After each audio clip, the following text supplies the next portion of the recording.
예, 감사합니다. 우리 전혜국 목사님의 뜨거운 우리 자유통일, 복음통일을 위한 깊은 마음을 하나님 우리에게 주신 것 같습니다. 저는 목사님이 계시기에 하나님이 기뻐하시는 것 같고요. 또 우리의 기도를 속히 응답해 주시리라 믿습니다. 제가 전혜국 목사님 섬기는 모습 보면 저한테 한 후배인데도 제가 많은 감동을 받고 있고, 우리 카이로스 아카데미 선교회는 어떤 한 사람이 독자적으로 하는 게 아니라 여러 분야에 나누어서 이렇게 일을 하는 큰 방향이 있습니다. 그래서 북한 선교 이 부분은 우리 전혜국 목사님, 우리 김원희 목사님이 오셨는데, 저희들이 이런 한 비전을 갖고 있는 분들과 팀워크를 만들어서 이 분야에 발전하도록 섬기려고 합니다. 우리 전혜국 목사님께서 기도 많이 해주시기를 바랍니다. 우리 시간 오늘 총 진행을 전영구 목사님이 하십니다. 그래서 강사님들 소개해 주시고 또 말씀 마무리해 주시고 그럴 겁니다.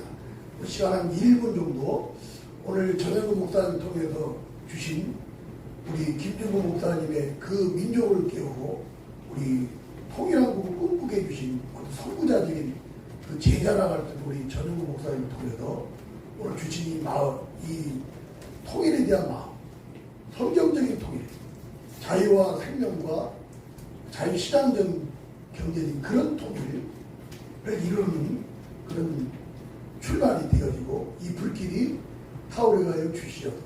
내 가슴에 이런 한 예수 그리스도의 그 통일의 마음이 부어지가여 주시옵소서. 또 이번에 두 번째로 강좌를 통해서 한국민 목사님들이 세 분 오시는데 첫 번째로 이제 쓰십니다. 이 강좌에도 주 성령님이 함께하여 주시옵소서. 우리 주의 이름 함부로 통성으로 기도하겠습니다. 주의 이름 하나님 아버지 감사합니다. 이렇게 저희 교회까지 가는 쪽에 북한 군대의 마음을 부어주시고 김민국 장관님을 인정하고요. 독일하고 해주신 그 열매를 통해 저희 교회까지 감사합니다. 오늘 이 자리에 모인 우리들이 아버지 이 지구촌의 유일한 분단이라는 저 고통을 피해내고 있는 2,400만 북한을 구원하는 일이고 저희들이 남생각을 합니다. 앞장서기를 원합니다. 아버지 이 분단의 아픔 어찌 우리가 평안히 먹고 누울 수가 있겠습니까? 이들을 통하여 한국에 이어나고 독일을 예수 그리스도의 아버지 독일을 이루는 앞장서고 헌신하는 태어나 주시옵소서. 우리 젊은 목사님은 정부에 주시옵소서. 그리고 이 어려운 시간 주의 성령께서 인도하여 주시옵소서. 그러니까 주님 감사합니다.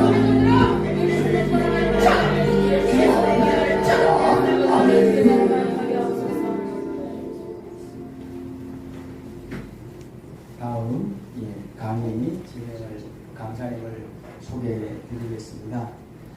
우리가 삶을 살아가거나 이야기 나눌 때 우리는 최초를 좋아하고 또 최고를 좋아합니다.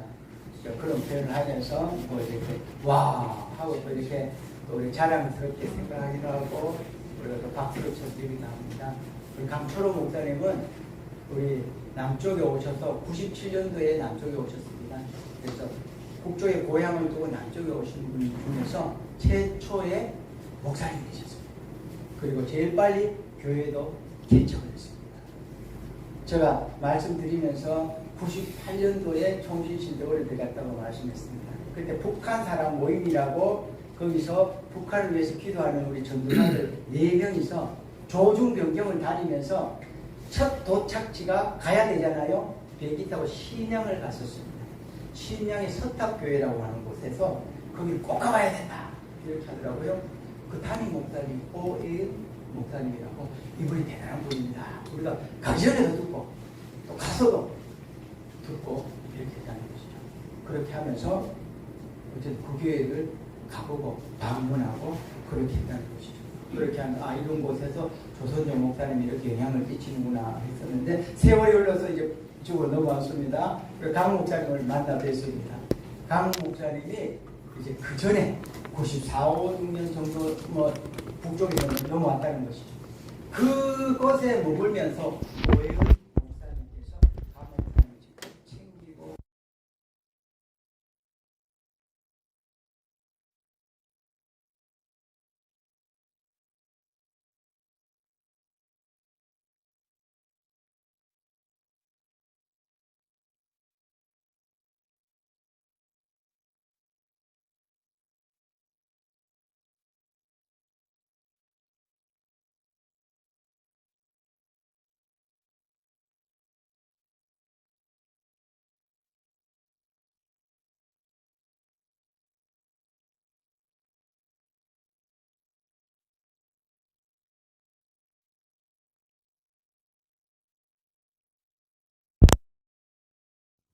이런 걸 글도 여러 글 쓰고 이렇게 할 때 목사님이 저한테는 꼭 보내주시고 이렇게 하는데 목사님 항상 쓰시면 그런 글들 저한테 먼저 보내주세요. 목사님 항상 보내주시고 제가 통소와 통강에 쭉 나누고 그렇게 하면서 우리 북한 선교학교를 할 때는 목사님 1기부터 주강사님으로 모시게 되었고요.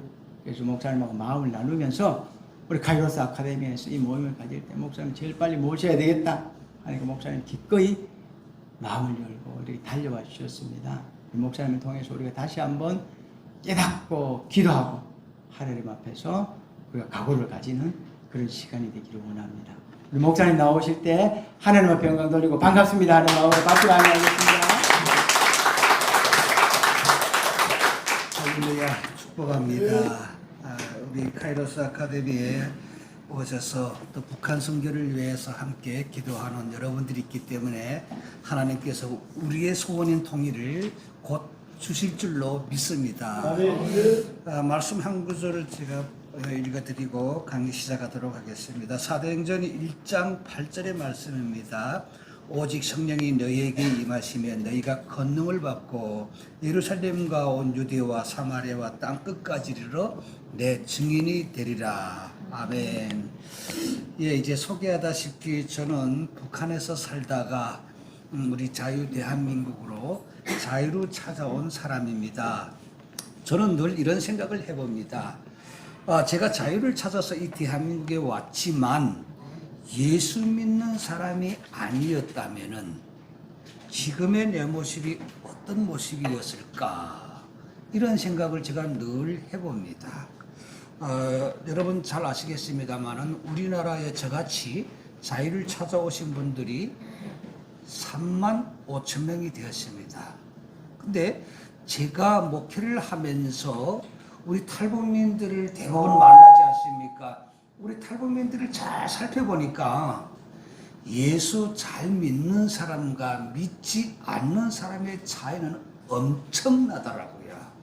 자, 이게 무슨 차이인가 하면요. 뭐 잘 살고 못 살고 이런 차이가 아닙니다. 우리나라에 온 탈북민들의 대부분이 한국 사회에 와서 불평불만하는 사람들이 꽤 많습니다. 내가 어떻게 왔는데, 내가 이 땅에 자유를 찾아서 내가 목숨 걸고 왔는데 왜 우리를 대우해 주지 않느냐 그러면서 불평하는 사람들도 있고, 또 어떤 사람들은 이 자본주의 오니까 이 자본주의의 이 환경이 너무도 치열하다, 또 어떻게 살아가야 될지 모르겠다 그러면서 불평하는 사람들이 또 있습니다. 그런데 예수 잘 믿는 사람들은 이 환경을 따지지 아니하고 여기까지 인도해 주신 하나님 앞에 감사하면서 이 대한민국에서 열심히 살려고 노력한다는 것입니다. 이게 차이입니다. 여러분, 우리 예수 믿는 사람들 정말 우리 마음에 제일 먼저 가져야 되는 것이 감사입니다. 감사. 여러분들이 저보다 더 일찍 하나님을 믿고 오늘까지 온 줄로 제가 압니다만은, 여러분, 우리 마음에 감사가 없게 되면은 우리는 예수 믿기 참 힘들 겁니다. 이 감사라는 것이 우리 마음에 늘 있어서 우리는 그 감사를 기억하면서 오늘도 신앙생활을 하게 되는 것이죠. 자, 제가 오늘 이 자리에 섰습니다마는 제가 예수 믿는 게 쉽지 않았습니다. 너무 힘들었습니다.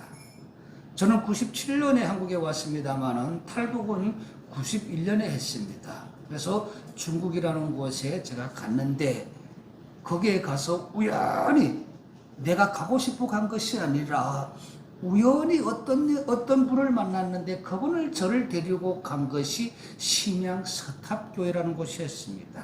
자, 저를 데리고 갈 때 야, 교회 가서 너 하나님을 믿어야 돼 이러고 데리고 간 것이 아니라 제가 불쌍해 보여가지고 그분이 교회 가면 밥도 먹여주고 잠도 재워준다 그 말에 귀가 솔깃해가지고 따라간 것이 심양 서탑교회였습니다.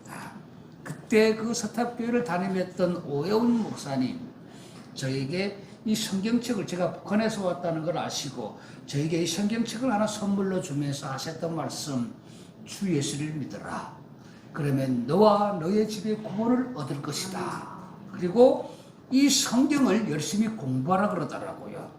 성경에 내가 앞으로 가야 될 길이 있고 진리가 있다는 것입니다. 자, 탈북자의 한 사람이니까 내가 얼마나 막막했겠습니까? 앞으로 내 운명이 어떻게 될지, 나는 어떤 길로 가야 될지, 그것이 나한테 제일 갈등이었을 때지 않습니까? 그런데 이 성경책을 주시면서 여기에 길이 있다고, 진리 있다고 하시니까 제가 얼마나 호기심을 갖겠습니까? 그래서 이 성경책을 열심히 읽었습니다. 내 길을 찾기 위해서. 여기에 길이 있다고 하니까. 그런데 읽어봤는데 이 성경책을 읽어보면서 내 두 눈이 웃음되더라고요. 아니 어떻게 세상에 이런 책을 또 있나. 여러분 북한에 가게 되면은 김일성 혁명 노작이라고 하는 책이 있습니다. 이거는 북한의 어린 아이로부터 시작해서 노인들까지 열심히 공부해야 될, 평생 공부해야 될 책입니다. 무슨 책인가 하면은 김일성이 어려서부터 북한을 통치하기까지 배든 이야기를 다 기록해 놓은 책입니다. 야, 누가 김일성하고 그렇게 어릴 때부터 같이 그렇게 생활했는지, 또 그 말을 어떻게 다 그렇게 수집해가지고 기록했는지, 그게 바로 김일성 혁명 노작이라는 것입니다. 이 성경하고 너무도 똑같습니다. 성경이 하나님의 말씀이지 않습니까? 그 책은 김일성 말 기록해 놓은 책입니다. 그리고 성경을 딱 보니까 여기에 십계명이 있더라고요. 자, 그러면 그 책에는 또 뭐가 있는가 하면 노동당 10대 원칙이 있습니다. 너무 똑같더라고요. 그리고 십계명의 첫째가 뭐입니까? 하나님에는 다른 신을 섬기지 말라. 자, 10대 원칙의 첫째가 또 뭔지 아십니까, 여러분?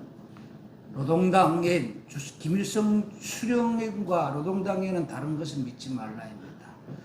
그냥 조금 이 말의 어토만 좀 다르지 너무도 똑같습니다. 와, 그래서 저희 성경을 딱 보는 순간에 야, 이건 위대한 장군님의 혁명 노작을 모방한 책이다. 이거는 성경은 모방한 책이다. 그래서 이 성경책을 들고 어디로 갔느냐, 그 목사님에게 달려가서 성 목사님과 성경책 내동댕이 치면서 목사님, 제가 북한에서 왔다고 우습게 보는 겁니까?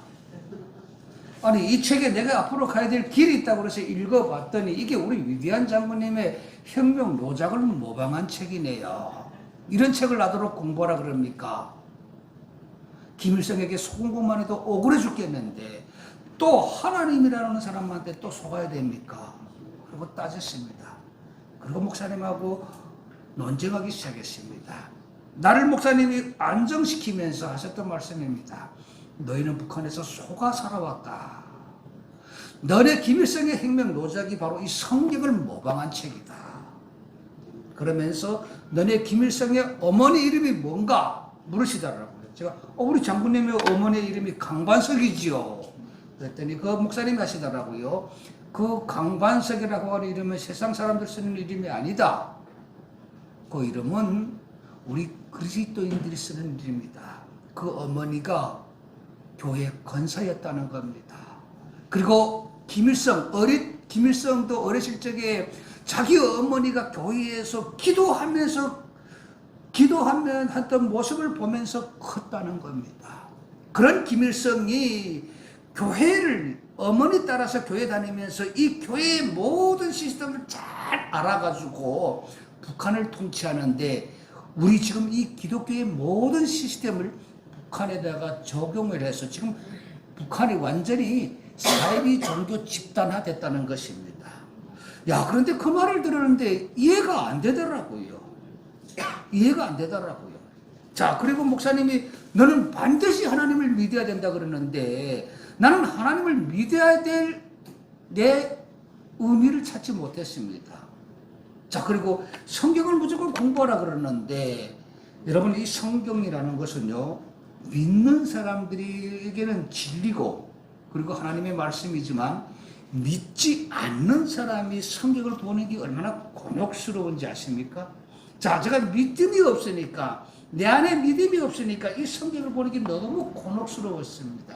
야, 이건 아니야. 이건 거짓말이야. 이건 어디 동화책에서나 나오는 얘기지.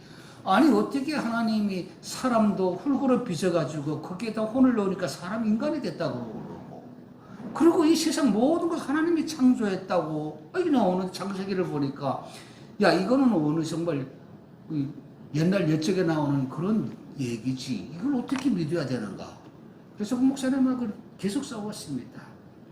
너무 불편했습니다. 믿음이 없으니까. 와, 이게 믿음이 없는 상태에서 여러분 교회 안에 앉아있는 것만 해도 얼마나 곤혹스러운지 아십니까? 그런데 참 사람이라는 게 그래서 얼마나 간사합니까? 그 교회에서 목사님이 해주는 밥을 얻어 먹어야 되니까, 어디 갈 것도 오면 나니까. 그러나 그걸 크게 내가 막 반항하지는 못하고, 아, 그래, 내가 여기 있을 때까지 그냥 믿는 것처럼 하면 되지. 그리고 나를 포장하기 시작했습니다. 거짓으로 포장되지요. 그럴 수밖에 없죠. 믿음이 안 되는데요. 그리고 또 목사님은 그때 평생 그분은 결혼하지 않은 분이었습니다. 그분이 몇 년 전에 돌아가셨는데요. 평생 정말 하나님을 위해서 인생을 바치신 분입니다. 너무도 그분은 저희 영적 어머니입니다. 그런데 그분하고 만났는데도 얼마나 저한테 좋은 얘기를 많이 해줬겠습니까? 나는 길을 딱 막고 마음을 딱 닫고 모든 것을 들으려고 하지 않았습니다. 심지어 주일날이면은 목사님이 설교를 딱 하시고 설교 끝나게 되면 그 당시에 제가 갔을 때는 북한이 고난의 행군을 시대 때였습니다. 와, 거기에 모인 성도님들에게 여러분, 우리 동포들입니다. 북한에는 우리 형제들이 지금 굶어 죽고 있습니다. 저들이 지금 저렇게 비참하게 있는데 우리가 가만히 있어야 되겠습니까? 저들을 위해서 기도합시다 하고 기도를 하는데, 제가 기도를 하는 사람들을 많이 예배 드리는 그 온 사람들을 보니까 어떤 사람들은요, 진짜 눈물 흘리면서 기도하더라고요. 눈물 흘리면서. 그런데 내 마음은 어떤 마음이 드는가? 야, 이게 바로 우리가 북한에 있을 때 아버지 장군님 하면서 울었던 눈물하고 뭐가 다르냐. 똑같다고만 생각했습니다. 똑같다고. 감동이 없으니까요. 그리고 그때부터 목사님하고는 계속 엇서기 시작했습니다.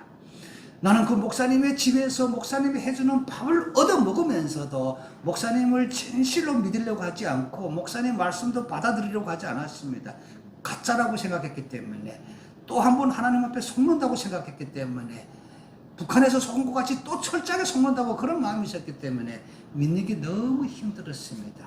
그런데 하나님은 사건을 만들어 주시더라고요. 참 우리 하나님은요, 악한 자도 하나님은 변화시킵니다. 나같이 악한 자도 하나님이 변화를 시켜주신 겁니다. 그냥 변화시키지 않습니다. 하나님은요, 꼭 우리에게 한 사건을 보여주시고 그 사건을 통해서 우리가 하나님을 인정하도록 만드시는 것입니다. 사람을 통해서. 자, 제가 목사님하고 6개월 동안 그렇게 6개월 동안 여러분 그런 마음으로 살라니까 얼마나 불편했겠습니까? 6개월 동안 그런 마음 가지고. 그런데 어느 날 6개월째 되는 날이었는데 경비실에서 저는 그 목사님 집에서 밥을 먹고 목사님과 함께 집에서 자고 했었거든요. 그때 당시에 그 목사님이 50대 후반대였습니다. 저는 20대 때였고. 그러고 갔는데 목사님이 집에서 밥을 먹고 자고 그런데 어느 날 아침에 경비실에서 급한 전화가 목사님 그 교회 안에 자택이 있었으니까요. 그리고 그 승양서탑교회라는 여러분 가본 분들 아시겠지만 교회가 큽니다. 우리 그 중국에서도 조선족 교회로서는 유일하게 대형 교회입니다. 그러니까 경비실에서 전화가 쫙 올라오는데 목사님 나타났습니다. 공안들이 지금 이 아침에 교회로 들이닥쳤습니다. 경비실에서. 후에 알고 보니까 누군가가 목사님 집에 북한 사람이 와 있다고 공안에다가 고발을 한 겁니다. 그래서 그 아침에 공안들이 잡으려 목사님 집에 북한 사람이 와 있다는 정보를 알고 나를 잡으러 온 거죠. 근데 경비실에서 먼저 목사님한테 전화로 알려준 거죠. 그럼 목사님이 나를 잡으러 온 거 아셨죠? 내 운명이 오늘 하나님 앞에 달려있다. 하나님은 너를 사랑하실 것이다. 하나님은 오늘 너를 살려주실 것이다. 그러면서 공안들이 잡으려고 왔으니까 겁먹지 말라는 겁니다. 그러면서 기도하자 그러더라고요. 저더러. 근데 화가 확 올라오더라고요. 목사님, 하나님이 어디, 난 하나님 안 믿지 않습니까? 인정하지 않으셨지 않습니까? 그 위험한 속에서 화가 나는데 무슨 생각이 드는가 하면요. 아니, 이 목사님이 진짜 나를 사랑하는 거냐? 나를 사랑하면, 야, 너 공안이 드는데 잡으려 빨리 도망가. 창문을 뛰어내리든지 어디를 가든지 빨리 도망가. 이래야 옳지 않습니까? 그런데 그 순간에 기도하자니까 여기 화가 나더라고요. 목사님, 진짜 나를 사랑하는 겁니까? 내 목사님 기도하는데, 하나님, 이 영혼을 살려주시옵소서. 이 한 영혼을 하나님 손에 달려 있습니다. 하나님 살려주세요. 간절하게 기도하더라고요. 그리고 저더러 이제는 공안들이 다 올라오니까 도망갈 데도 없다는 겁니다. 그래서 집안에 목사님 집안 한 3편 남짓합니다. 아주 조금 방창 작죠. 그런데 중국 사람들은요, 창문이 없는데도 이런 벽에다가 커튼 같은 있잖아요. 천 집들이 많습니다. 목사님 방도 그때 창문이 없는데 이런 두꺼운 커튼을 쭉 쳐놨습니다. 그냥 보기 좋게. 그런데 목사님이 저대로 그 뒤에 숨으라는 겁니다. 제가 숨었습니다. 공안들이 들이닥쳤습니다. 내놓으라는 겁니다. 알고 왔다고 협박하더라고요. 여러분, 그날 목사님이 무슨 생각을 했을까요? 나 같으면은 나 같은 한 사람이 필요할까요? 아니면 목사님에게는 교회가 더 중요할까요? 또 목사님이 더 중요할까요? 나는 여러 가지 생각을 해봤습니다. 여러분, 목사님에게는 교회가 더 중요했을 것입니다. 그리고 목사님이 더 자신에 대해서 더 고민을 많이 했을 것입니다. 지금도 그렇습니다만 그 당시에도 북한 사람을 보호하다가 발각되게 되면 잡혀갑니다. 지금 중국에도 마찬가지입니다. 지금도 그렇습니다. 북한 사람을 보호에다가 발각되게 되면은 그 보호해준 사람까지 잡혀갑니다. 자, 목사님이 내가 거기서 체포되게 되면은 목사님도 수갑을 차고 잡혀가야 되고 교회는 어떻겠습니까? 목사님에게는 저보다 교회가 더 중요했지 않을까요? 그럼에도 불구하고 공안들에게 맞서달라고 모른다. 그런 사람이 오기는 왔는데 배고프다 해서 밥 한 끼 먹여보는데 뭐가 잘못인가? 아주 담대하게 그런 담이 어디서 오는지. 그날 정말 하나님이 역사하셔서요. 그 목사님이 너무 완강하게 나가시니까 그 공안들이 다음에 오면 신고하세요. 가버리더라고. 그 조그만 집안에 감히 내가 숨어 있었다는 생각을 못했을 적을 아니면은 하나님이 그들의 눈을 가르쳤죠. 하나님이 그들의 눈을 가르쳐가지고 그분들의 마음을 하나님이 움직이게 했죠. 뒤져보지 못하도록. 그리고 목사님이 왕가가 가니까 그러면 다음에 오면 신고하세요 하고 또 뭐라 한참 말하더니 그들이 철수해서 가버렸습니다. 저는 그 커튼 뒤에서 다 들었지 않습니까? 그리고 내가 커튼을 공안들이 간 다음에 커튼 열고 쫙 나왔는데 목사님의 얼굴에도 땀이 흠뻑이고 등에 땀이 쫙 얼마나 긴장됐겠습니까? 그런데 나는 감동이 없었습니다. 무슨 생각이었는지 아십니까? 이 목사님이 왜 나를 살려줄까? 분명히 여기에는 어떤 목적이 있을 것이야. 그리고 제가 나가면서 목사님에게 따졌습니다. 목사님, 나는 목사님에게 분명히 알고 싶은 것이 있습니다. 오늘 이 위험한 순간에 왜 나를 위해서 목사님 희생한 겁니까? 나는 이것을 분명히 알고 싶습니다. 이 교회에 와보니까 젊은 사람들이 없는데 나를 잡아들고 일 시켜먹기 위함이 아니었습니까? 얼마나 제가 교만했습니까? 목사님에게 그렇게 따졌습니다. 근데 그런 나도 목사님이 참 품어주면서 하셨던 말씀, 그 말씀이 바로 하나님의 말씀으로 들려지더라고요. 지금도 내 마음에 그 말씀을 담고 삽니다. 목사님이 그러시더라고요. 내가 네 말처럼 우리 아들도 아니고 내 친척도 아닌데 왜 너를 이렇게 내 생명까지 던져가면서 보호해줬는가 하고 물었는데, 나는 목사다. 내가 목사로서 내 생명 하나 지켜주지 못하고 어떻게 내가 감히 하나님 앞에 설 수 있겠느냐. 성경에 보게 되면은 하나님이 한 생명이 천하보다 귀하다 그랬다. 나는 그 말씀에 충실했을 뿐이다. 와, 그 말씀을 딱 듣는데 이 마음의 성령의 뜨거운 그 성령의 뜨거움의 폭발이 막 일어나더라고요. 그때 내가 깨달았습니다. 야, 이게 바로 믿음이구나. 이게 바로 신앙이었구나 하는 걸 그때 그 목사님을 통해서 알게 됐습니다. 아들도 아니고 친척도 아니지만 나 같은 사람을 위해서 그 목사님이 희생했던 것이 바로 신앙이었다는 것입니다. 믿음이었다는 것입니다. 그걸 그날 알았습니다. 여러분, 우리 믿는 사람들이요, 야, 이 세상이 왜 이래? 왜 이래? 이런 말을 많이 하지 않습니까? 아닙니다. 세상이 이런 게 아닙니다. 우리가 한 사람이 정말 하나님의 일꾼으로서 하나님이 우리에게 주신 사명을 잘 감당하게 되면 우리를 통해서 세상은 반드시 변합니다. 이 악한 세상이 변합니다. 나는 이 악한 내가 그 목사님의 그 현실을 보면서 하나님을 인정하게 되고 변화된 것입니다. 그날 제가 목사님에게서 세례를 받고 그리고 내가 오늘까지 그리스도인으로서 살고 있는 것입니다. 그리스도인으로서. 자, 여러분, 우리 남북 간에 지금 분단이라고 하는 이 아픔이 얼마나 아픕니까? 얼마나 아픕니까?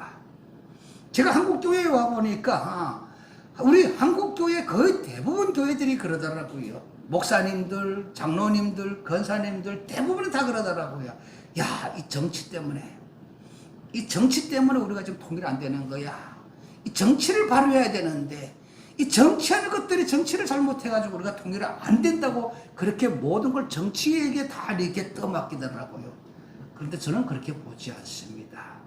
워낙 정치는 사기입니다, 여러분. 워낙 정치는요, 우리가 그냥 정치하는데요, 정치는 우리 믿을 가치가 없는 것입니다. 보십시오. 우리나라의 정치꾼들도 보십시오. 북한에도 김정은도 다 정치꾼들이 아닙니까? 이 정치 때문에 우리 분단이 자꾸 되어지고 정치 때문에 우리는 자꾸 이 민족의 갈등이 심해지는 것입니다. 여러분, 정치에 희망이 있다고요? 아닙니다. 저는 절대로 인정할 수가 없습니다. 자, 통일은 우리 그리스도인들에게 주신 하나님의 가업입니다. 그래서 저는 이렇게 생각합니다. 통일의 키는 정치하는 사람들에게 있는 것이 아니라 우리 한국 교회에 있다라는 말씀드리고 싶습니다. 그래서 하나님은 지금 오늘 우리 한국 교회가 정신 차리라고 오늘 우리 한국 교회에 하나님이 사인을 주는 것입니다. 자, 이번에 코로나 2년 동안 우리 한국 교회만 아니죠. 여러분, 세계 여러 나라에 나갔던 우리 많은 선교사님들이 철수에 들어왔습니다. 특히 공산국가에 가서 선교하던 저 중국에 나가서 선교를 많이 하셨던 선교사님들이 거의 대부분이 다 철수에 들어왔습니다. 용서하고 들으세요. 저는 지금까지 한국교회 북한 선교 실패라고 저는 봅니다. 실패라고 봅니다. 자, 그동안 우리 선교사님들이 많이 중국으로 갔습니다. 북한 하나 변화시키지 못했습니다. 그래서 하나님께서 코로나라는 걸, 이 위기를 주셔가지고 우리를 다시 이 조국으로 불러들인 겁니다. 선교 사역자 하시는 분들을 불러들였습니다. 자, 저는 기도하면서 하나님, 이 코로나의 의미에 어디에 둬야 됩니까? 기도했습니다. 하나님은 우리에게 다시 우리를 돌아볼 수 있도록 기회를 주신 것입니다. 한국교회를 돌아볼 수 있도록 기회를 주신 것이었습니다. 그 전에요, 제가 아는 목사님이 언젠가는 코로나 전에, 저는 감리교입니다.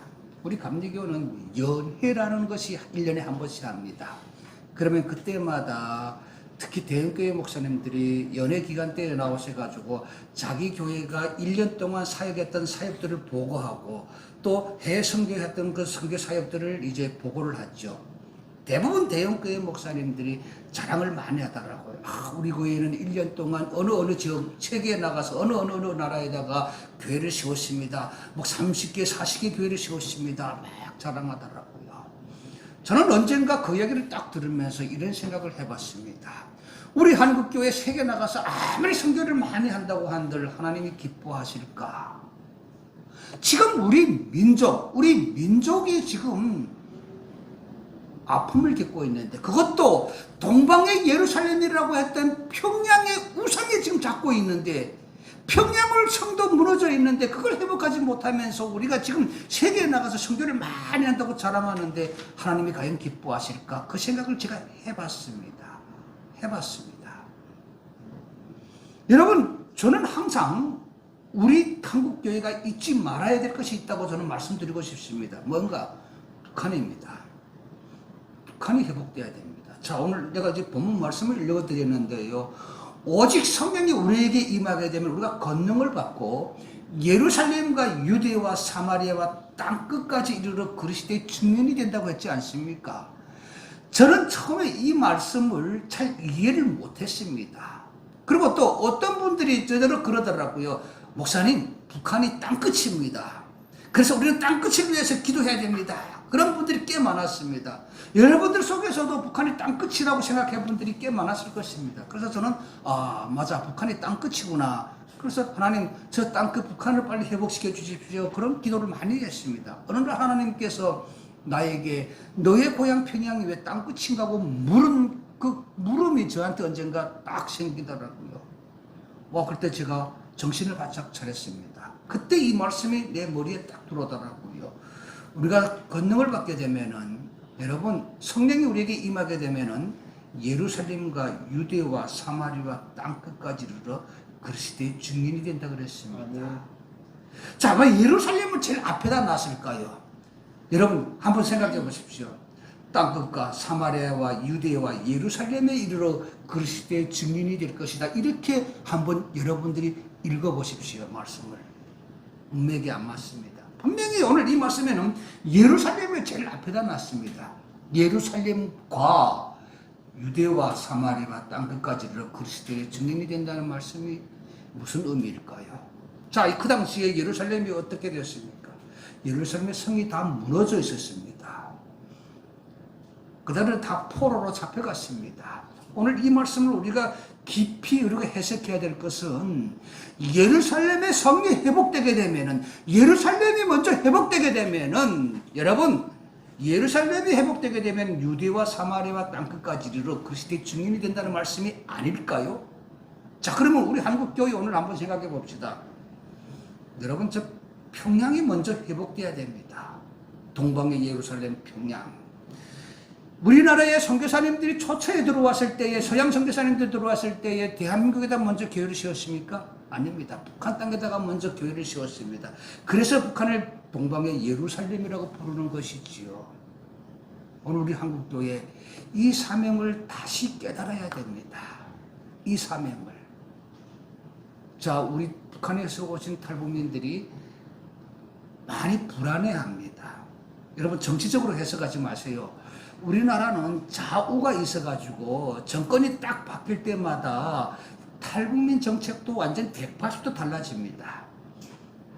이게 좌쪽인 사람들이 정권을 잡게 되면 탈북민들이 많이 이게 좀 긴장됩니다. 아시지 않습니까?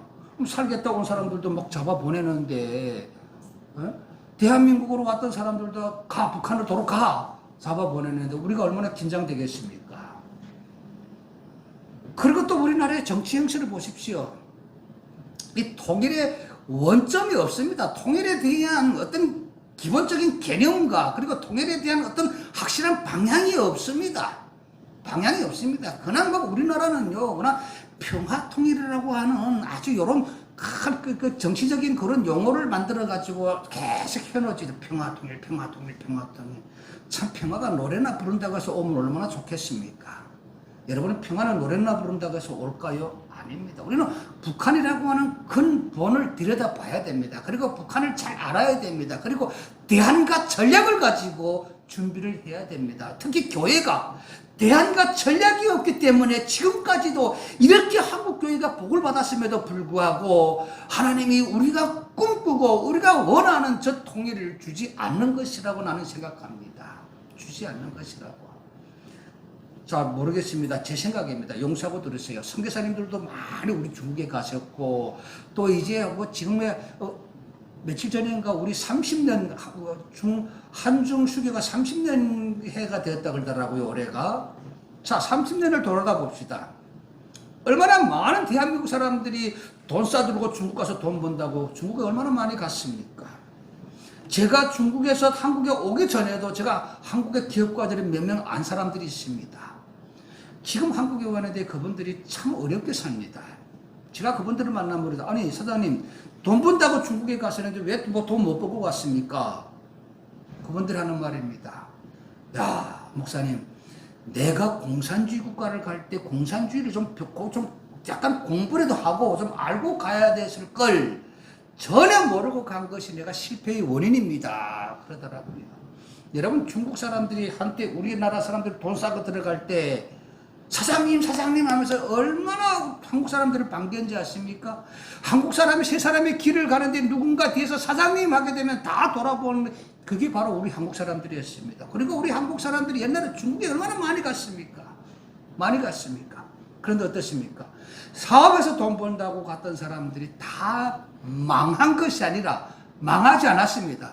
다 빼앗기고 왔습니다. 다 빼앗기고 왔습니다. 제가 보는 견해는 그렇습니다.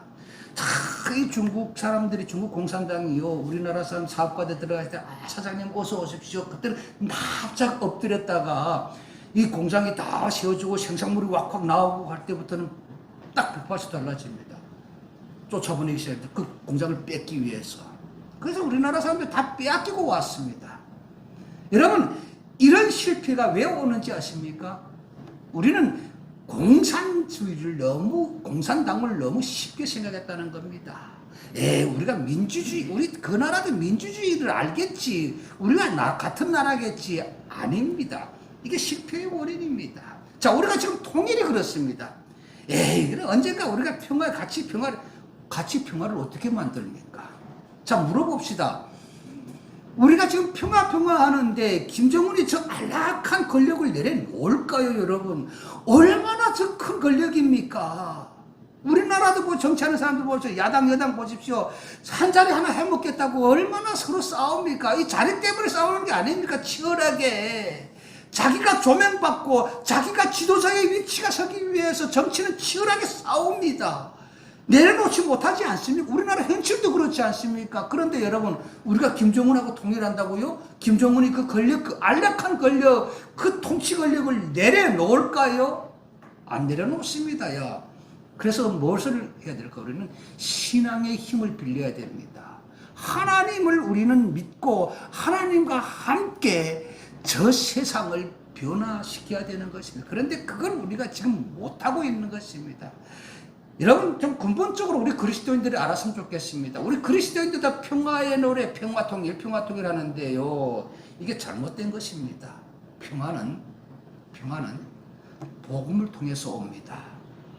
복음이 먼저입니다. 그래서 우리는 지금 우리 대한민국은 평화통일이라고 말하면 안 됩니다. 우리 특히 한국교회 복음통일입니다. 복음통일. 자, 생각해 보십시오. 저는 성경을 보니까 성경에 하나님께서 독생자 예수 그리스도를 이 땅에 왜 보냈습니까? 아니 왜 보냈습니까? 아니 우리를 살리기 위해서, 우리를 구원하기 위해서 독생자 예수 그리스도 이 땅에 보냈습니다. 자, 그리고 성경이 분명히 말합니다. 예수 그리스도를 통해서 우리가 평화를 누리게 된다고 그랬습니다. 그래서 예수 그리스도가 평화의 왕으로 오셨습니다. 평화의 왕. 아멘. 자, 그러면은 우리가 말하는 평화, 이 평화를 누구를 통해서 우리가 얻을 수 있을까요? 예수 그리스도를 통해서 우리는 이 평화를 얻게 되는 것입니다. 자, 이게 복음이 아닐까요? 우리 한국교회에 저는 정신을 차려야 됩니다. 함부로 평화통일 말하면 안 됩니다. 복음통일입니다. 복음입니다. 자, 복음이 북한에 들어가게 되면은 북한은 자연히 하나님 안에서 변화가 되게 됩니다. 변화가 되게 되면은 우리는 그 다음에 복음 안에서 둘이 하나가 되는 것입니다. 자, 우리 교회에 나오는 성도님들 대부분이 탈북민들입니다. 우리 교회에 한 40여 명의 탈북민들이 나오는데 우리 교회에 나와서 정말 예수 그리스도를 정말 인격적으로 영접한 믿음을 가진 탈북민들이 저를 찾아와서 하는 말이 있습니다. 목사님, 내가 한국에 와서 예수 믿고 보니까 왜 북한에서 고난당했는지 그 이유를 내가 이 신앙을 통해서 알게 됐습니다. 그러더라고요. 여러분, 이게 중요한 말씀입니다. 그래서 물었습니다. 그게 뭐라고 생각합니까? 목사님 모르면 누가 압니까? 성경에 분명히 기록됐지 않습니까? 십계명의 첫째, 하나님에는 다른 신을 섬기지 말라. 그런데 우리가 북한에서 하나님을 섬기지 아니하고 하나님이 제일 싫어하는 우상, 그것도 사람을 우상으로 세워놓고 섬기기 때문에 하나님이 저주를 내린 거 아니겠을까요? 와, 이게 바로 복음의 비밀입니다. 여러분, 우리가 지금 통일하겠다는 우리 대한민국이 이 복음의 비밀을 모르고 하나님을 우리가 믿고 하나님을 의지하고 하나님이 주시는 통일을 원해야 되는데 우리는 자꾸 우리 힘으로 할 수 있는 것처럼 자꾸 우리는요, 이 권력, 정치에 자꾸 우리는 의지되어 가는 것입니다. 그러니까 하나님, 그래, 너희끼리 한번 해봐. 안 주시는 겁니다. 통일을 안 주시는 것입니다. 자, 신앙이라는 것은 아주 오묘한 신앙입니다.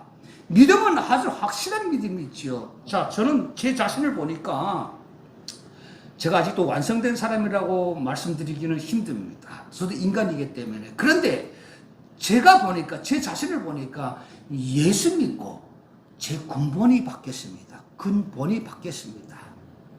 자, 제가 세상 교육을 받아서 근본을 바뀐 게 아닙니다.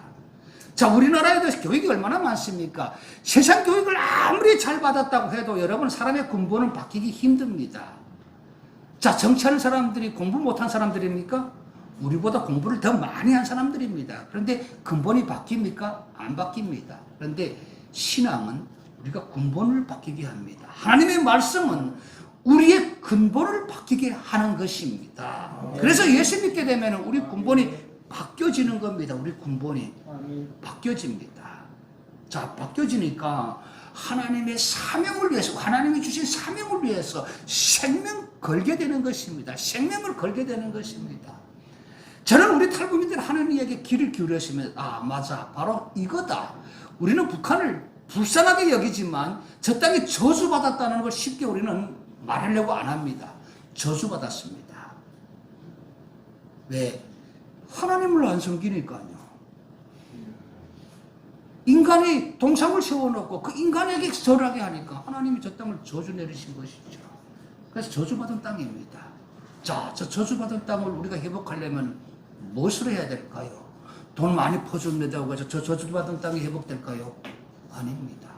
복음이 들어가지요.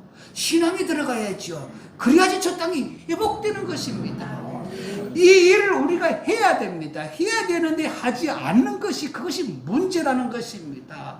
누구도 하지 않으려고 합니다. 자, 제가 우리나라에 와보니까 저희 할아버지가 정치학자였습니다.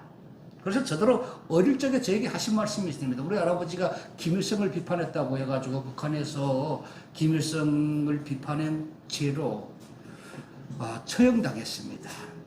지금도 저는 너무 마음이 아픕니다. 우리 할아버지의 그 현실을 보면서. 우리 할아버지가 제가 어렸을 적에 제게 늘 하셨던 말씀입니다. 역사를 잘 알아야 된다. 그것도 민족의 역사를. 그래야 훌륭한 사람이 될 수 있다. 그런데 김일성은 통치하면서부터 우리 민족의 역사를 다 말살시켜버리고 자기 가족의 역사가 우리 민족의 역사인 것처럼 북한의 교과서에다가 막 띄워가지고 자기 가족을 공부하도록 만들어놨습니다. 우리 할아버지가 그것을 비판했다는 죄로 북한에서 잘못됐습니다. 그래서 저는 너무 싫었습니다. 그래서 일찍이 제가 가자. 이 북한에서는 도저히 살 수 없다. 이런 거짓된 나라에서는 살 수 없다. 그래서 제가 일찍이 나오게 된 것입니다. 그래서 한국에 와가지고 할아버지가 저에게 강조했던 역사를 잘 알아야 된다고 하는 그 강조의 말씀을 지금도 제가 마음에 해가지고 한국에 와서 자, 우리 역사를 한번 한국에서 제대로 좀 공부해 보자. 그래서 제가 우리 역사를 꾸준히 지금도 많이 공부하고 있습니다.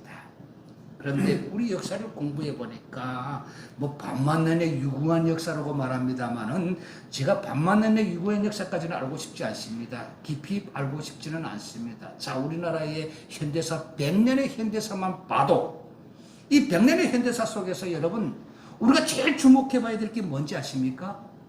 한국 교회의 역할입니다. 그리스도인들의 역할입니다. 자, 일제시대에 우리가 36년 동안 일제에게 나라를 빼앗기고, 여러분, 얼마나 우리가 식민지, 우리 그 백성으로 살았습니까? 그때 우리가 서름이 얼마나 컸습니까? 그때 빼앗긴 나라를 찾기 위해서 독립운동에 앞섰던 사람들의 거의 대다수가 기독교인들이었습니다. 아십니까? 기독교인들이었습니다. 그리고 여러분, 3.1운동을 주도했던 33인의 반 이상이 기독교인들이었습니다. 기독교인 인정하십니까? 그리고 우리나라의 애국가에 하나님의 보호하사 대한민국이 만세라고 기록되어 있죠. 요즘 이상한 사람들이 또 이게 너무 뭐 기독교적인 뭐가라도 이걸 빼자고 또 정신 나간 사람들도 있더라고요. 정신 차려야 됩니다. 지금 세상이 미쳐갑니다. 자, 나는 애국가를 부르면서 하나님이 보호하사 대한민국 만세라고 기록해 놓은 것은 믿음의 선진들이 다 겪어봤지 않습니까? 그분들이 우리나라는 하나님이 세웠다는 걸 인정하셨기 때문에 우리 새 시대, 우리 민족의 새 세대들이 잊지 않게 하기 위해서 애국가에다 그걸 기록해 놨다고 생각합니다. 오해하지 마세요. 제가 역사를 공부해 보니까 우리가 독립운동에서 나라를 찾았다 그러는데요. 우리가 독립운동에서 나라를 찾은 게 아닙니다. 오해하지 마세요. 제가 공부를 해 보니까 우리 힘으로 나라를 찾은 게 아닙니다. 자, 그 당시에 일제시대는 일제가 너무 강했습니다. 어마어마하게 강했습니다. 우리하고 게임이 안 됐습니다. 우리는 그날 여러분 저 중국에 가가지고 독립운동한다고 중국에 나가가지고 독립운동가들 운동을 했습니다. 무슨 힘으로 나라를 찾는다고요? 여러분, 일제를 상대할 만한 힘이 우리 없었습니다, 솔직히.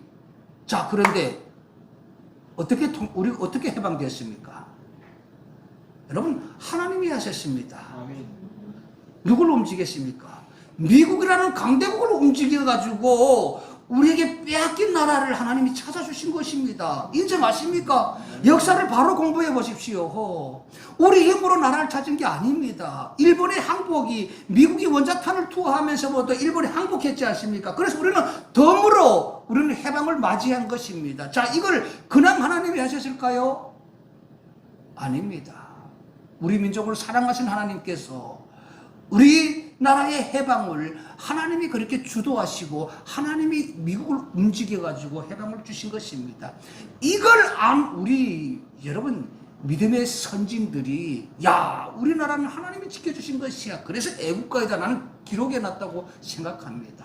그래서 보십시오, 여러분. 우리 한국교회의 역할이 얼마나 클까요? 지금 교회가 참 힘을 다 잃어갑니다. 힘을 잃어갑니다. 우리 한국교회에 다시 새 힘을 얻어야 됩니다. 제가 우리나라의 최고 대학이라고 하는 모 대학교에 가서 강의할 기회가 있어서 강의를 갔는데, 야, 보니까 어떤 분이 그 교수님이 그러더라고요. 우리나라 최고 대학이라는 거 제가 이름을 밝힐 수 없습니다만, 유튜브도 나가고 해가지고 이름 밝혔는데 그 대학에 갔는데 교수님이 그러더라고요. 우리나라에서 최고 대학이라는 겁니다. 그래서 나더러 수준 높은 강의 좀 해달라고 부탁하더라고요. 제가 어떻게 수준 높은 강의를 합니까? 저는 북한에서 살다 온 사람인데 너무 부담되었습니다. 그래서 강의 딱 첫째 그 학생들에게 이야기를 했습니다. 여러분의 교수님이 여러분의 이 대학이 우리나라에서 최고 대학이라고 하시면서 여러분들이 우리나라에서 제일 똑똑한 사람들이라고 말씀하시면서 나도록 수준 높은 강의를 좀 해달라고 부탁했는데 죄송합니다. 저는 북한에서 살다가 온 사람입니다. 제가 어떻게 감히 여러분들에게 수준 높은 강의를 할 수 있겠습니까? 그런데 오늘 여러분들에게 분명히 해주고 싶은 얘기 있습니다. 우리나라에 와서 제가 애국가를 부르면서 너무도 큰 감동을 받았습니다. 하나님이 보호하사 대한민국 만세라고 하는 이 가사를 부르면서 마음에 막 격동이 일어나고 감동이 일어났습니다. 여러분, 하나님이 보호하시는 대한민국에서 태어나서 살고 있다는 걸 긍지스럽게 여기십시오. 아멘. 이 긍지심을 잃어버리지 마십시오. 그렇게 제가 강의를 1시간 강의를 마쳤습니다. 그런데 강의를 마치고 딱 내려오는데 교수님이 그러더라고요. 목사님, 요즘 우리 대한민국의 대학에 와서 이렇게 종교적 강의를 하게 되면은 학생들이 별로 좋아하지 않는다는 겁니다. 와, 저는 애국가의 그 문구를 인용했는데 나더러 종교적 강의를 했다는 겁니다. 너무 마음이 아팠습니다. 야, 이거 어떻게 대한민국이 이렇게 되었나? 애국가의 가사를 내가 인용했는데 종교적 강의를 했다고. 그러면서 그분이 그러더라고요. 목사님, 우리 대한민국에 와서 우리 역사를 많이 공부한다 그러는데 우리 역사를 잘 공부해 보세요. 우리나라가 어떻게 이렇게 잘 살게 된지 아십니까? 그러면서 우리가 새마을운동을 성공적으로 해서 이렇게 잘 살게 된 겁니다. 그러면서 저더러 새마을운동에 대해서도 공부 좀 해보라는 겁니다. 그래서 제가 요즘 인터넷에 자료가 얼마나 많습니까? 새마을운동 쳐보십시오. 자료가 다 나옵니다. 그래서 새마을운동 도대체 무슨 운동이야? 새마을운동 때문에 오늘 대한민국이 이렇게 잘 살게 되었다니 새마을운동을 한번 공부해보자. 그래서 새마을운동 자료를 찾아서 공부해봤는데 그게 무슨 내용이 있는가 하면요. 새마을운동 때에 새벽종소리와 함께 일터에 나가서 열심히 일했다 하는 문구가 있더라고요. 자, 여러분들에게 묻고 싶습니다. 자, 새마을운동 때 새벽종을 울렸습니까? 안 울렸습니까? 울렸겠죠. 그러니까 그 기록이 되어 있는 거죠. 새벽종소리와 함께 우리가 깨워서 열심히 일터에 나가서 일했다. 그래서 이 나라를 세웠다는 분명한 문구가 있더라고요. 새벽종? 그러면 나라에서 새벽종을 울렸을까? 정부 청사에서 올렸을까? 일 나오라고. 새벽에 일 깨라고 일 나오라고. 그래서 찾아봤더니 야, 이게 새벽종을 교회에서 올렸더라고요. 인정하십니까, 여러분? 정부 청사 동사무소에서 올린 게 아닙니다. 지금 우리 조국 교회 거의 대부분 교회들이 종탑이 다 없어졌습니다만은 그 당시에는 교회마다 다 종탑이 있었더라고요. 교회들에서 그 새벽에 종을 울린 목적이 무엇입니까? 새벽기도 종을 안 울렸습니까? 그러면은 우리 믿는 사람들이 그 새벽 종소리와 함께 그 새벽에 깨워가지고 일 나갈 시간이구나, 일 나가자 그랬습니까? 아닙니다. 교회 종소리와 함께 그들이 먼저 달려간 것이 교회였습니다. 교회에 가서 나라와 민족을 위해서 기도하고 그리고 일터에 나가서 이 나라를 이렇게 세웠다는 거, 열심히 일해서 이 나라를 세웠다는 겁니다. 여러분, 이게 자료에 남아있지 않습니까?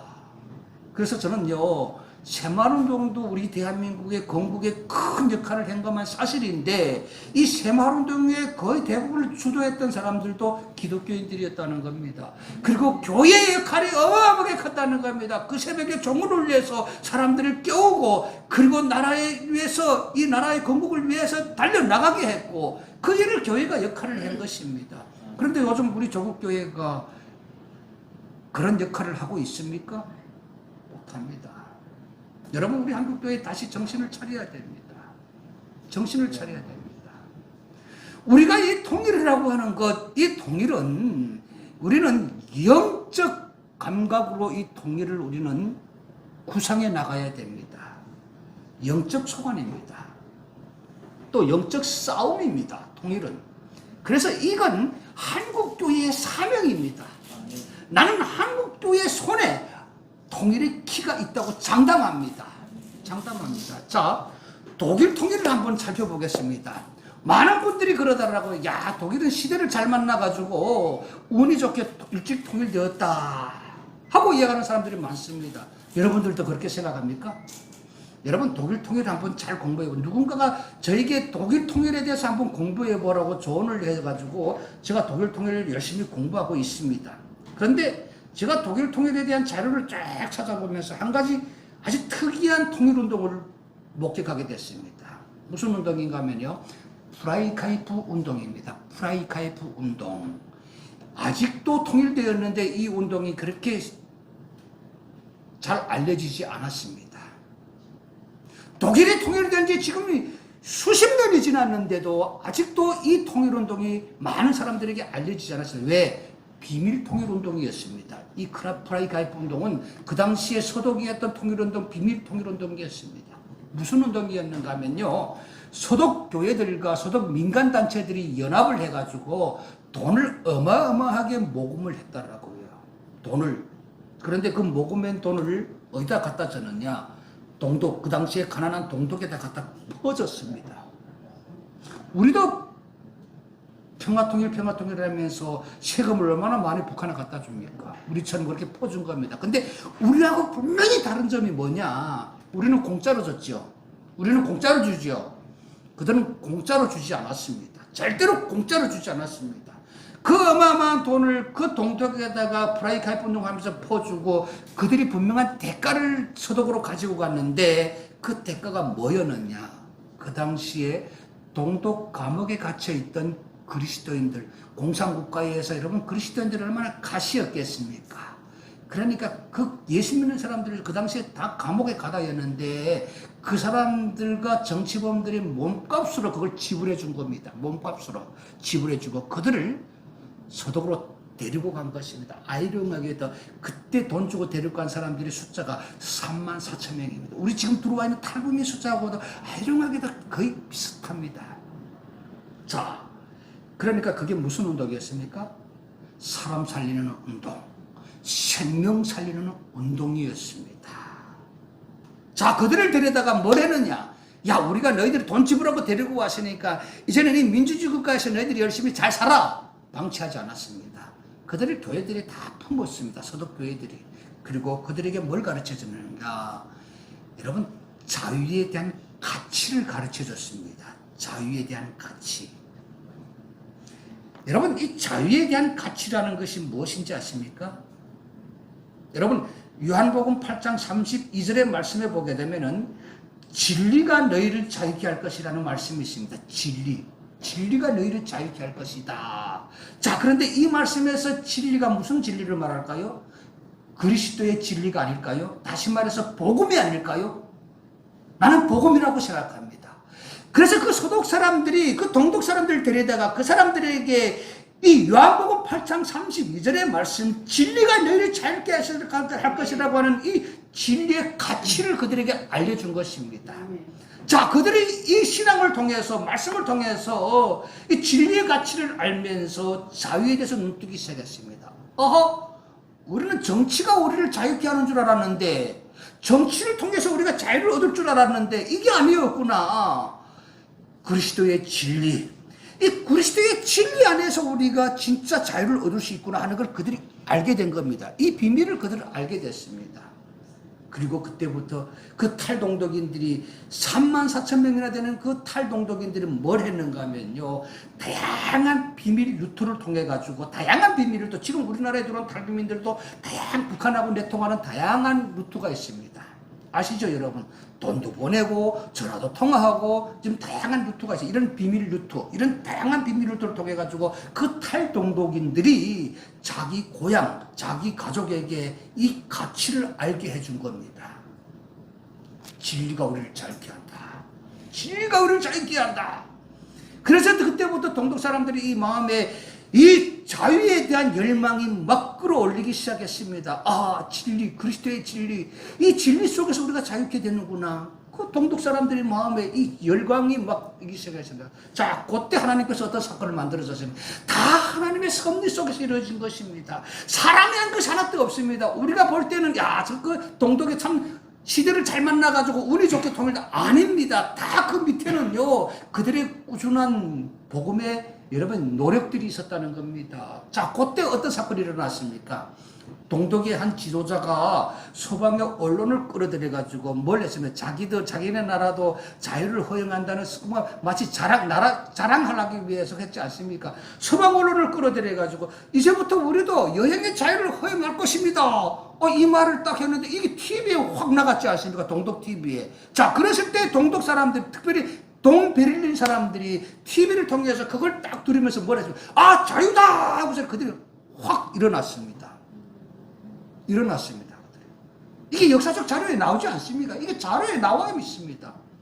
그리고 보십시오, 여러분. 성 니콜라의 교회 그 탄압 속에서도 그저는 꾸준히 여러분 통일을 위해서 기도하십니다. 그때 하나님이 때가 되었기 때문에 그 동서독의 통일을 하나님이 만들어 주신 것입니다. 누구를 통해서? 사람을 통해서, 사람의 실수를 통해서 만들어 주신 것입니다. 그 사람이 자유를 허용합니다는 말에 사람들이 자유하고 일어났습니다. 일어날 때에 맨손으로 일어났습니까? 아닙니다. 그들이 동베를린 사람들이 자유하고 일어났을 때 한 손에는 뭘 들고 갔습니까? 한 손에는 망치, 한 손에는 꽃갱이 들고 어디로 달려갔습니까?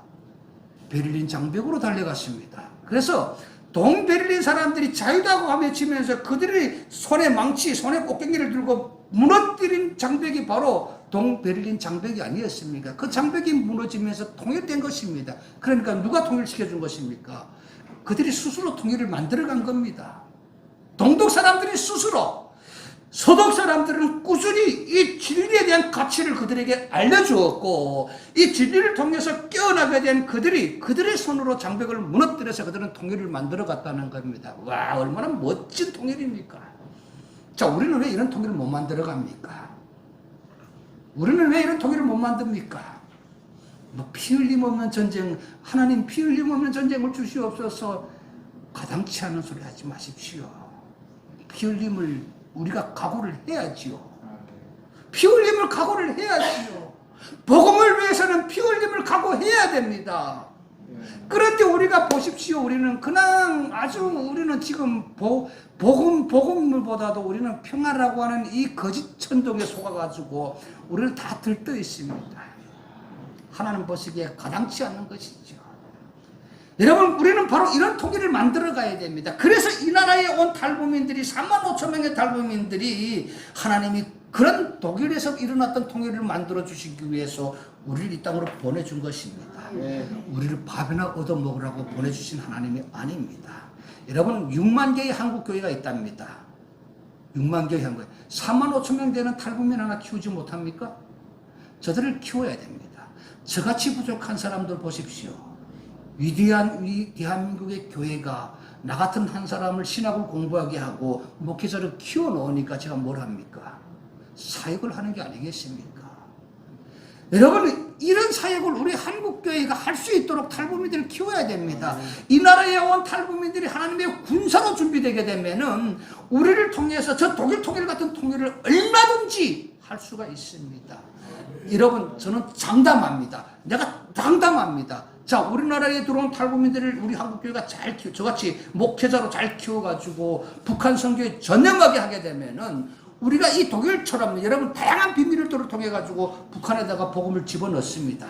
넣게 되면은요, 북한 사람들이 깨어납니다. 나는 반드시 깨어납니다. 왜? 진리기 때문에. 말씀이 진리기 때문에 저들이 깨어납니다. 자, 저들이 깨어나게 되면은 어떻게 될까요? 야, 우리가 지금까지 고난당하는 게 하나님이 제일 싫어하는 이 사람을 우상으로 섬겨서 우리가 이렇게 저주받은 거, 이 비밀을 알게 해야 되는 겁니다. 그러면 그 다음 어떻게 할까요, 저들이? 야, 자유를 찾자. 신앙의 자유를 찾자. 그리고 일어납니다. 자, 우리는 일제시대부터 시작해서 지금 일제시대도 아니지요. 우리의 100년사를 돌아보니까요, 참 우리 그리스도인들의 피 흘림, 순교가 오늘 한국교회의 축복이더라고요. 맞죠? 자, 제가 보니까요, 물론 뭐 전쟁도 흘리면서 우리가 많은 사람들이 희생됐습니다만, 특별히 그리스도인들이 신앙이 들어가게 되면은요, 죽음도 각오하더라고요. 북한에 진짜 복음이 들어가게 되면 북한 사람들이 죽기를 각오합니다. 자, 죽기를 각오한 사람들이 뭘 할까요? 야, 바로 세우자. 나라를 바로 세우자. 이 생각을 하게 됩니다. 그리고 뭘 합니까? 김정은에게 달려갑니다. 무리를 져서 신앙을 가진 사람들이 죽기를 각오하고 두려움을 던져버리고 김정은에게 몰래 갈 것이라고 자신합니다. 가서 뭘 할까요? 배고프니까 쌀 주세요, 빵 주세요, 이걸 외칠까요? 아닙니다. 우리에게 신앙의 자유를 달라. 신앙의 자유를 달라. 그래서 신앙의 자유를 저들이 보장받게 되면은 김정은이 많은 사람들이 들고 일어나는데 저희들 용 뺄 수 있겠습니까? 그래, 이제부터 우리 북한에서도 신앙의 자유를 허용합니다. 이 선포만 되게 되면은 우리는 통일됩니다. 이게 바로 하나님 안에서 둘이 하나가 되는 겁니다. 그 다음에 우리가 말하는 불평합니다. 이걸 먼저 알아야 됩니다. 그래서 우리 기독교, 한국 기독교의 이 사역이 얼마나 큰지 아십니까? 그런데 우리는 그걸 못합니다. 제가 많은 대형교회 목사님들을 만나보니까 대형교회 목사님들이 만난 것이 아니라 북한 선교의 분명한 방향을 알기 위해서 저희들이 부를 때가 많습니다. 저는 특별히 우리 대형교회에 많이 제가 관심을 갑니다. 가면 꼭 이어갑니다. 목사님들이. 목사님, 지금 통일을 위해서 뭘 해야 될까요? 그럼 제가 이런 이야기를 합니다. 목사님들 뭐라 그러지 않습니까? 목사님, 지금 남북이 딱 갈라져 있는데 우리가 지금 뭘 하겠습니까? 아니, 당신들이 뭘 합니까? 아니, 탈북자들이 와 있지 않습니까? 여러분, 탈북자들은 고향이 북한입니다. 부모 형제가 있습니다. 여러분들이 못하는 일을 우리가 합니다. 뭘 합니까? 내통합니다. 내통. 여러분들은 내통 하나도 못하지 않습니까? 우리는 내통하지 않습니까? 자, 이 내통될 수 있는 이 비밀 루트를 우리 한국교회가 활용을 해야 되는데, 탈북자들 어떻게 믿습니까? 의심부터 하는 겁니다. 그러니까 안 되는 거죠. 그러니까 탈북민들 여기에 와서 복음의 비밀을 모르니까 맨날 어디 가면 돈이나 좀 벌 수 없을까 이러면서 사는 겁니다. 의미 없는 삶을 사는 겁니다. 여러분, 우리는 이 땅에 와서 의미 있는 삶을 살려고 하나님이 보내주신 겁니다. 그 의미 있는 삶이 뭘까요? 고향 땅, 북한 땅에 복음을 들여보내서 저 땅을 변화시키는 것입니다. 여러분, 북한의 현실을 바로 아십시오. 지금 북한이 너무도 어렵습니다. 이번에 코로나 사건을 겪으면서 또 북한이 더 어렵다고 합니다. 고난의 행군이 또 올지도 모른다고 하는 그런 위기감을 지금 북한이 안고 있습니다. 기회입니다, 지금. 나는 하나님이 기회를 주신다고 생각합니다. 어떤 목사님들이 그러더라고요. 목사님, 저런 철저하게 공산주의 사상에 잡혀있는 사람들에게 복음을 들여보내도 저 사람들 어떻게 복음을 접하겠습니까? 어떻게 믿겠습니까? 아닙니다, 여러분. 지금이 복음을 들여보낼 절호의 기회입니다. 자, 우리나라에 들어온 탈북, 이제 오늘 저녁에는 이제 김건능 목사님이 오시겠습니다만, 김건능 목사님은 특별히 10년 동안 중국의 감옥에 갇혔다고 오신 분입니다. 중국에서 탈북민, 한국도 안 들어오고 탈북민 사역을 하셨습니다. 많은 탈북민들을 한국으로 보내고 또 오늘 이야기를 할 겁니다. 그분도 목격했답니다. 복음에 막 불탄 사람들은요, 나 한국 안 갈래. 나는 북한으로 들어갈래. 나는 조국의 북한에 가가지고 내가 이 하나님의 말씀을 전하고 그리고 내가 순교할 거야. 그리고 북한에 들어간 사람들도 꽤 있습니다. 꽤 있습니다. 그리고 여러분, 지금 북한이 가난하지 않습니까? 이 미신행위, 사람은요, 배부르고 등 따시게 되면 예수 믿기 더 힘듭니다. 제가 우리나라에 온 탈북자들을 보니까 중국에 있을 때는 하나님 살려만 주십시오. 하나님 살려만 주십시오. 그랬던 사람들이 한국에 와서 예수 안 믿는 사람들이 꽤 많습니다. 뭐라 그러는지 아십니까? 그때는 내가 살기 위해서 하나님 찾으신 거죠. 이제 와보니까 한국에 와보니까 하나님 없어도 살 수 있는데요. 여러분, 이게 사람의 교만입니다. 한국에 와보니까 하나님 없어도 살 수 있는 겁니다. 누가 생명의 위협을 줍니까? 그러니까 하나님에 대한 중요성을 모르는 것입니다. 그런데 북한은 얼마나 지금 힘들까요? 얼마나 가난할까요? 지푸라기라도 잡기 싫은 심정이 저들입니다. 그런데 보십시오. 별의별 이단이 다 들어갔습니다. 북한에 지금. 근데 우리 기독교는 정말 너무 안일합니다.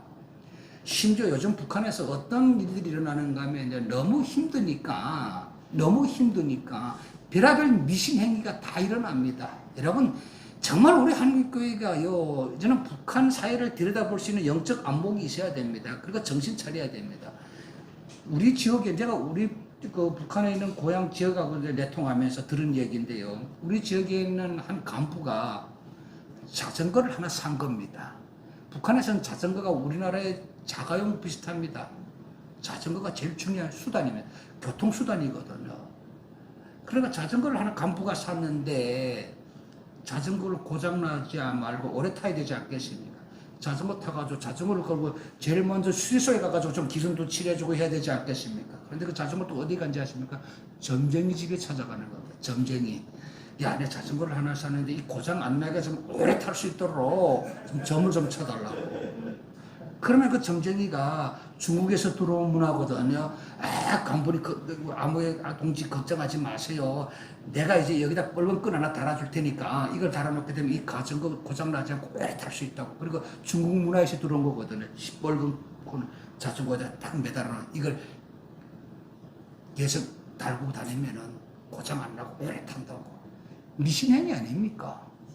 왜 그런지 아십니까, 여러분? 메마른 겁니다. 영적으로 메말라가는 겁니다. 또 얼마나 힘듭니까? 얼마나 저들이 굶주려 있습니까? 그러다 보니까 여러분 이 잡신이라도 믿겠다고 하는 그들의 저 신앙심이 그 안에 있는 것입니다. 자, 이런 절호의 기회를 우리 한국교회가 지금 놓치고 있는 것입니다. 그가도 어떤 목사님들이 그럽니다. 목사님 주체사상에 꽉 잡혀있는 저 사람들인데 어떻게 우리가 신앙을 들여보낸다고 그들이 변화되겠습니까? 아닙니다, 여러분. 지금입니다. 지금 복음을 들여보내면 저 사람들은 변화될 수가 있습니다. 변화가 됩니다. 자, 성경책을 들여보내서 우리가 뭐 딱 읽어야만 신앙입니까? 목사님도 우리나라처럼 우리 신앙생활 아닙니다, 여러분. 공산국가라는 특이성을 알아야 됩니다. 우리는 살다가 왔기 때문에, 여러분, 이 성경책을 저들에게 지금 당장 들여보내서 성경책을 읽으면서 할 수는 없습니다. 괜히 성경책을 두고 다 발각되면 그들이 처형당할 수 있는데, 남 죽일 일이 있습니까? 그러나 우리가 할 수 있는 일이 있습니다. 제가요, 북한의 지인들에게 전화를 하면서 얘기를 했습니다. 야, 예수 믿어. 예수 믿으면 너희들이 구원을 얻어. 너희가 하나님 안에서 축복을 누리면서 살 수 있는 근거들이 너희들이 얼마나 많은지 알아? 안 믿기 때문에 너희 힘든 거야. 이걸 저들에게 이걸 이해시키는데 참 시간이 많이 걸렸습니다. 그랬더니 어느 날인가 나도 예수 믿고 싶다고 고백하더라고요. 근데 어떻게 믿어야 되나? 어떻게 믿게 할까요? 간단합니다. 내가 그랬습니다. 야, 뒷동산에 가가지고 너희들이 보기에 좋다고 하는 나무를 하나 가지를 꺾어. 나무 가지 꺾어서 뭘 만드느냐? 십자가를 만들어. 십자가 만드는 방법을 알려줬습니다. 그런데 그 십자가 크기를 너희 집안에 김일성 사진이 달려있지 않나? 집안에 다 김일성, 김정일 사진이 걸려있잖아요. 그 사진보다 조금 더 크게 만들어라. 십자가를. 그리고 그 십자가를 어떻게 하느냐? 너희들만 볼 수 있는 곳. 다른 사람이 또 보면 고발하면 또 잡혀가 보잖아요. 그래서 집안에다 너희들만 볼 수 있는 곳에다가 걸어놓고 뭘 하느냐? 아침에 일어나게 되면 온 가족이 손잡고 그 십자가를 바라보면서 기도해. 기도하는 방법까지 알려졌습니다. 하나님, 오늘도 우리 가족을 지켜주시옵소서. 궁핍하지 않게 하여 주시옵소서. 가난하지 않게 하여 주시옵소서. 우리와 함께 하여 주시옵소서. 우리 가족이 복을 누리게 하여 주시옵소서. 그 기도를 하고 하루 시작해. 일을 시작해. 나가서 열심히 일해. 너희들도 놀고 먹는 게 아니라 열심히 나가 일해. 그리고 저녁에 들어오게 되면 또 잠자리에 들기 전에 또 가족과 함께 손잡고 그 십자가를 바라보면서 하나님 감사합니다. 오늘도 우리와 함께하여 주셔서 감사합니다. 이 밤도 우리와 함께하여 주시옵소서. 이걸 계속 반복하게 하는 겁니다. 반복. 여러분, 북한 사람들에게 지금 제일 중요한 게 뭔지 아십니까? 여러분, 저들은 이 성경책을 들어가서 성경책을 읽게 할 수는 없습니다. 이 성경책을 읽게 하시면 또 얼마나 좋겠습니까? 그러면 북한이 다 변화된 거죠. 근데 아직도 그런 상황은 아닙니다. 그래서 뭘 해야 될까요? 십자가를 먼저 알게 해야 됩니다. 예수님이 달려서 피 흘리신 십자가, 보혈의 십자가, 이 십자가를 먼저 저들에게 알게 해야 됩니다. 그리고 이 십자가에 감동된 북한 사람들을 보신 하나님이 감동하셔서 저 북한도 이제 대변화를 주실 것이라는 확신합니다. 그때 우리가 들어가가지고 얘기를 하는, 그때 우리는 이 성경을 보여주고 저들을 교육시키는 겁니다. 여러분, 이 십자가를 안 사람들이 성경을 쉽게 접하는 것입니다. 십자가를 모르는 사람들이, 나는 탈북에 나왔을 때 십자가를 모르니까 내가 어떻게 성경을 접하기 힘들었지 않습니까? 북한에서부터 십자가를 알았더라면, 아, 예수님이 우리를 위해서 피 흘려 죽으셨구나, 돌아가셨구나, 이게 바로 하나님의 말씀이구나, 이걸 진실로 깨달았으면 성경을 배우는 게 얼마나 쉬웠을까요? 이걸 못한 것입니다. 오늘 여러분, 저녁까지 저는 여러분들과 함께 북한 선교에 대해서 같이 나누고 싶습니다. 제 제한된 시간 때문에 다 말씀을 못 드립니다만, 여러분 정말 이제는 여러분이라도 깨어나야 됩니다. 제가 교만해서 하는 얘기 아닙니다. 여러분, 목사님들이 너무 고리타분해졌습니다. 우리나라 목사님들이 너무 고리타분해졌습니다. 이제는 평신도들이 일어나야 됩니다. 평신도들이 복음 통일에 대한 사명을 가지고 교회를 깨우고 목사님들이 깨워야 됩니다. 평신도들이 일어나게 되면 얼마든지 할 수 있습니다. 목사님들은 어떻게 이야기하는지, 목사님 괜히 북한 선교한다고 나라 정치꾼들을 정치하는 사람들을 자극하게 되면은 오히려 교회만 공격받습니다. 그래서 자기 교회가 공격받을까봐 목사님들 감히 북한 선교 안 하는 교회들이 너무 많습니다. 대부분이 그렇더라고요. 목사님 북한 선교하다 괜히 지키게 되면은 우리가 공격받습니다. 교회가 공격받습니다. 그래서 우리가 지금 기도만 하면 되는 것입니다. 그런 교회가 얼마나 많은지 아십니까? 여러분, 한국 교회가 기도가 부족해서 지금 통일 안 된 것 같습니까? 내가 97년도에 왔는데 97년도부터 우리 한국 교회는 꾸준히 통일을 위해서 기도해 왔습니다.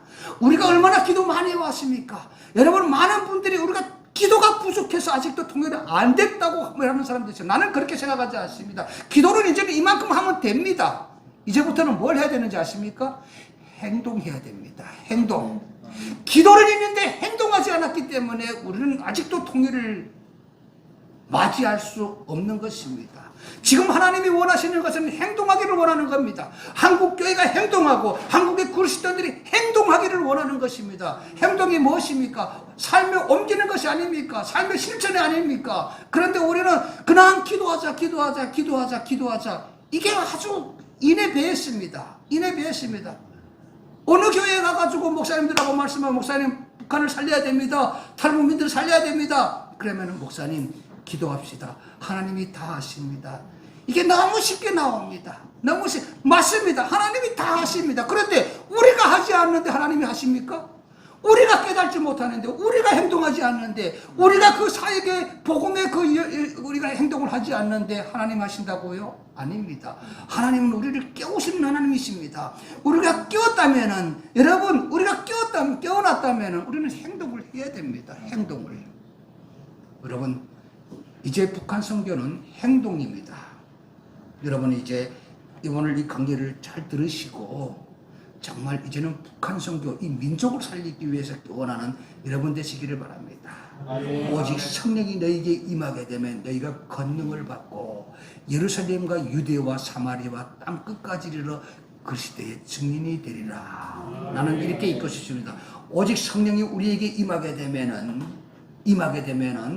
여러분, 우리가 권능을 받고 평양과 유대와 사마리아와 땅 끝까지 이르러 그리스도의 증인이 될 것입니다. 평양이 먼저 회복돼야 됩니다. 우리 한국교회의 제일 큰 사명이 평양 회복입니다.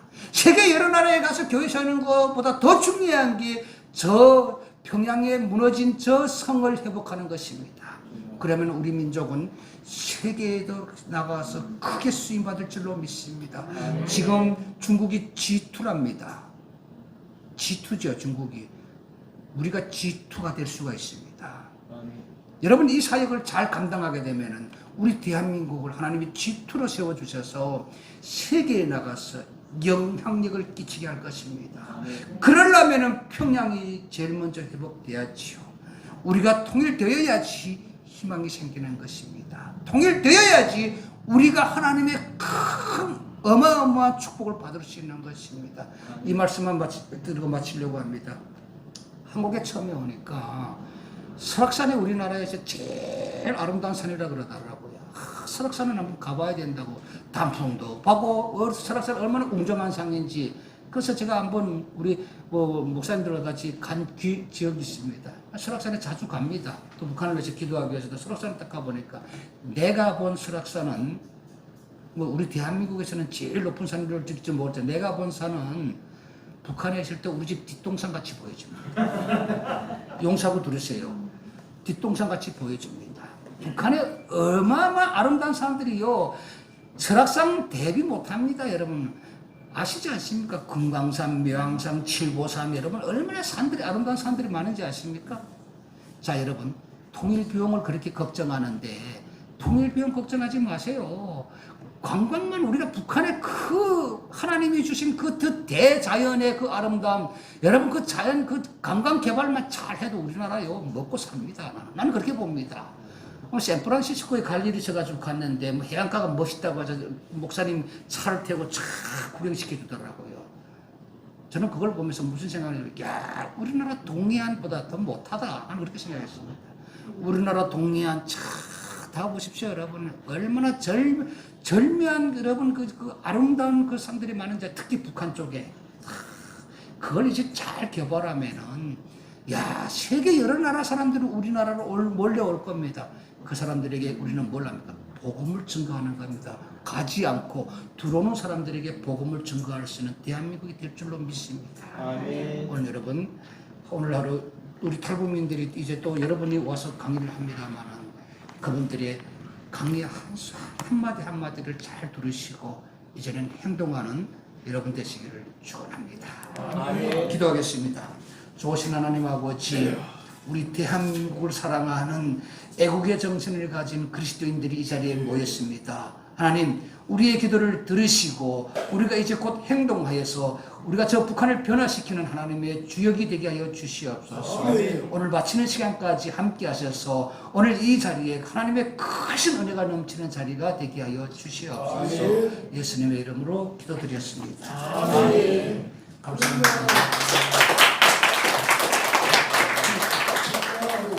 정말 열정과 순교적인 그 각오로 지금까지 사역을 감당하시고 또 오늘 그 모든 그 내용들의 엑기스로 증거해 주신 우리 강철호 목사님께 다시 한번 뜨거운 박수 한번 드리겠습니다. 우리 강철호 목사님 앞에 앉으시라고 해서 사진 찍으려고요. 이 사진은 일상하고 단톡방이 있습니다. 오늘 혹시 전화번호 안 쓰신 분은 기록하신 분요, 단톡방 초청해 드리겠습니다. 지금 한 370명 가량 있는데요. 거기서 이 카이로스 앞으로의 모든 것들을 또 알려드리고 행사 있을 때마다 이렇게 또 제가 안내를 하고 있습니다.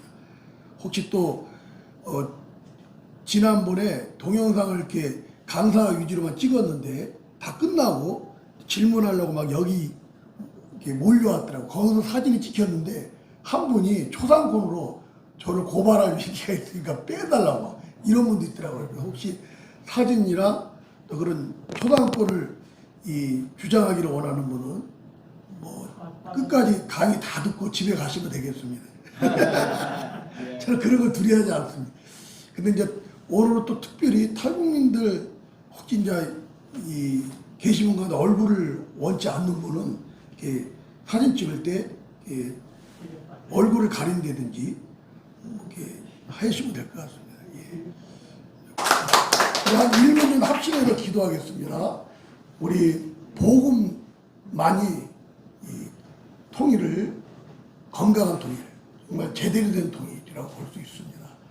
우리 35,000명 먼저 오신 우리 탈북민들을 통해서 북한 땅에 복음이 흘러가서 복음들을 이루는 그런 하나님의 때 카이로스가 속히 오게 하여 주시옵소서. 주의 이름 한번 부르고 기도하겠습니다. 주여! 할렐루야, 감사합니다. 오늘 때 강철호 목사님을 통해서 이 자유 대한민국의 통일을 얼마나 소리나고 복음 통일이 얼마나 소리나는지를 말씀해 주셨습니다. 진리가 자유케 하리라, 예수 그리스도가 자유케 하리라, 이 복음만이 우리나라의 진정한 아버지 통일을 하게 해주십시오. 아버지 통일의 주체가 되시고 우리 복음의 주역을 되시고 그 예수 하나님을 통해서 주신 그 통일의 선물로 이 민족을 살리고 세계 열방을 살리고 역사가 나타나고 있습니다. 아버지, 우리 한국교회가 이 땅에 오신 35,000명의 탈북민들에게 복음을 짓고 그들을 돌보고 그들을 위로하고 격려하여서 이 뜨거움의 사랑의 복음의 열정이 저 분경 땅에 흘러가 우리 북한에 있는 기이한 성도들이 이 복음을 통해서 용기를 갖고 담대함을 갖고 아버지의 저 살인 정권, 김정일의 정권을 무너뜨려서 죄악의 나라가 하나님의 나라가 아버지 통일이 이루어질 것입니다. 그 하나님의 통일의 때를 기다립니다. 하나님의 카이로스 때를 바라보면서 이 복음이 끝없이 저 분경 땅에 흘러갈 줄 믿습니다. 우리 강철호 목사님을 크게 사용할 것이다. 귀한 이 사역을 목숨 걸고 감당하시는 권능의 권능을 더하여 주시다. 끝없이 복음이 저 북녘 땅에 흘러가고 35,000명의 탈무들이 흘러가서 버거틀로 이 민족의 속지 하나가 되는 그런 복된 나라가 되어지가요 주시옵소서. 그렇게 우리를 사용하여 주시옵소서. 주여 우리 한국교회 이제 정신 차리고 깨어나서 이 민족적인 시대적인 사명을 감당하는 복음들을 이루어지는 일에 헌신하고 지탱하고 행동하는 우리 한국교회 목회자들과 성도님들이 되어지가요 주시옵소서.